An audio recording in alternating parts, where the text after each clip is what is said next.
Hi, it's Leslie Lois again with another installment of Tucson Unfiltered. Real women, real talk, real shit.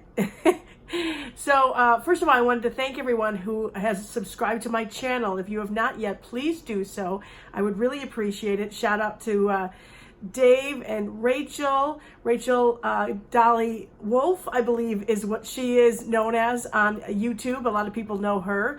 She's a lot of fun. I've known her since we were in junior high, and she's been doing a YouTube channel for like 12 years. So I want to give her a really quick shout out. And to everybody else who joined, I really appreciate it. I'll definitely give you a shout out as well. Now, the other day when I was talking to you about kind of why I wanted to do this and what was going on with me, I was talking about how after 20 years of being in radio here in Tucson with 94.9 Mix FM, and I've also worked with 106.3 The Groove, and back when 104.1 The Point was on, I was all part of that. And then just over a month ago, my job at a new company that we were at was eliminated out of the blue. Completely shocked me. I never expected to be out of a job, especially in my early 50s. And I started to hear back from people that kind of also have had this unfortunately happen to them as well later in life, getting your job is eliminated. And it's not a great feeling no matter what age you are, but I think it's even scarier, especially when you've been in a job as long as I have for 20 years. What do you do next? Like, what are the next steps that you do? In fact, I was talking to my friend Jason yesterday. He's been working at Chase Bank for I don't know how many years, and he works and he does projects and stuff. And he talked about how he doesn't know how his skills would translate to other jobs in today's world. And I'm kind of in that same place. I was like, okay, people think of radio, they think, oh, you talk on the air and you get to do fun things, but there's a lot of other work that goes into it.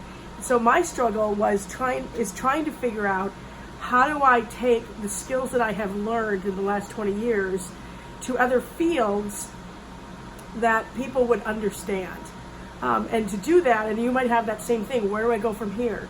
Well, thank goodness I have a very strong support system of friends and family who all reached out to me and said, hey, if you need help, blah, blah, blah, including a friend of mine who said, hey, if you need help with your resume, I will, come talk to me, because I've helped other people in radio kind of transition and figure out how the tools that you've learned, how those transition to other jobs.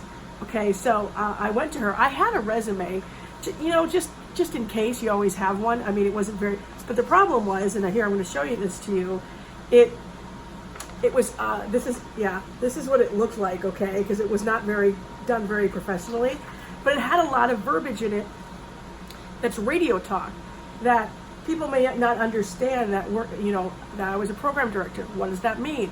I was a music director. I scheduled music. How does that translate? Well, when I went to my friend, she started to tell me things about, I was in a leadership role. I had a staff that worked under me that I was in charge of, making sure they were doing their jobs right, that they were growing, that they were getting the message out that we wanted. And I started to realize a lot of the things that I learned in radio can very much translate to other jobs, but I just need to know how to put those into better words. Our number one thing in radio is to get our message across, get people to remember who we are, to listen to us because of the music we play, right? Well, we also, that's marketing, that's branding, that's contesting, that's public speaking is involved in that. Social media is a big part of what it is. So all those things, I was like, oh my gosh, those all can translate to like marketing, advertising jobs and stuff. And so once she was able to kind of tell me, this is how you put these different things, like you sat in strategic planning meetings and helped craft ideas about how you were going to do things and strategize, and you had to figure out who your audience was and hone in on all that kind of stuff, right? So from that, I came home and worked, and this was not an easy process, by the way. You really have to work at it. And a friend of mine helped format my resume. This is now my resume, much different, and I think it looks so much better. And it, over here it shows what my skills are, that I highlighted that my skills are. And so I was really happy about that. So if you find yourself in this type of predicament, I would suggest that reach out to people, use your contacts. Now, I still don't have a job right now. So, but I sent a resume to everybody I know, and in case they hear of something, oh yeah, there's a job that I think Leslie would be perfect for.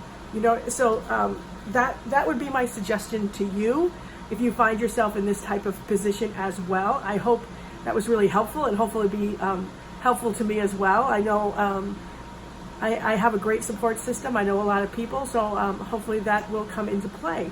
So that's it for me. It looks like it's going to rain over here. It's really cloudy and dark. I actually may go sit outside in the patio. I spent part of the day online checking out new job openings. I go on Indeed. You get on LinkedIn. Use every kind of source you can about jobs, and well, I guess we'll see what happens. So I'll talk to you on the next edition of Tucson Unfiltered.